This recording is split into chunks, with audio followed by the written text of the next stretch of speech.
Have you ever bothered to know how Nigeria moved from parliamentary system of government to the proper presidential system of government in 1979? Share this video and watch this video to the very end so that you will learn the things that you do not know. Okay. Now, during independence in 19, Nigeria was forming a government, the parliamentary system of government, whereby there is a governor general, there is a prime minister, there are regional governors, and there are premiers of each region. There is the Senate and the House of Rep. That was Nigeria's government in the First Republic. But then, fast forward to the time there was a military coup, Ironsi came and left, Gowon came and left, Murtala Mohammed came and left. And now, in the time of Olusegun Obasanjo, who was the head of state from 1976 until 1979, fast forward to that period in time, okay, and then as the head of state, he came into power because the former head of state, in the person of General Murtala Mohammed, was assassinated in a coup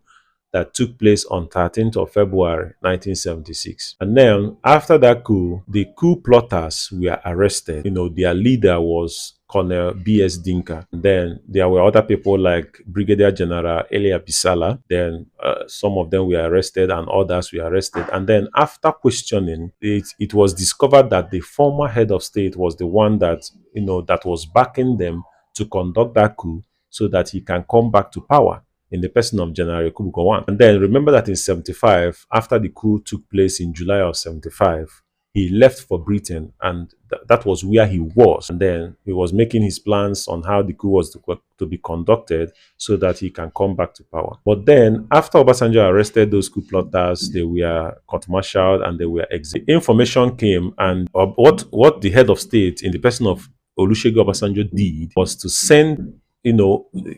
to send a message to Britain asking them to deport the former head of state, Gowon, to come back and answer questions about what happened to General Murtala Mohammed. But then he sent the first message, there was no reply. Britain refused to comply. He sent it a second time, there was no reply. And he sent it a third time, there was no reply.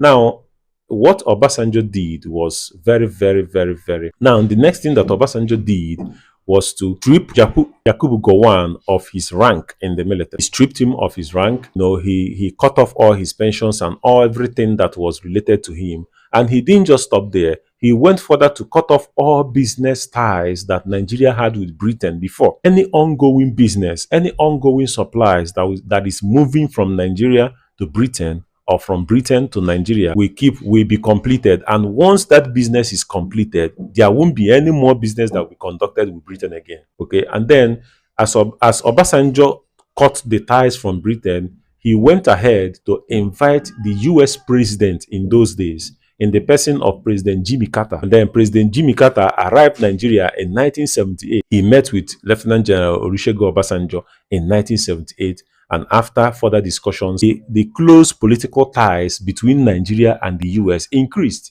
And then that was when Obasanjo decided to adopt the presidential system of government as the US is practicing it, and removing the parliamentary system of government as Britain was practicing it in those days. So it was Lieutenant General Olusegun Obasanjo who adopted that system of government for Nigeria.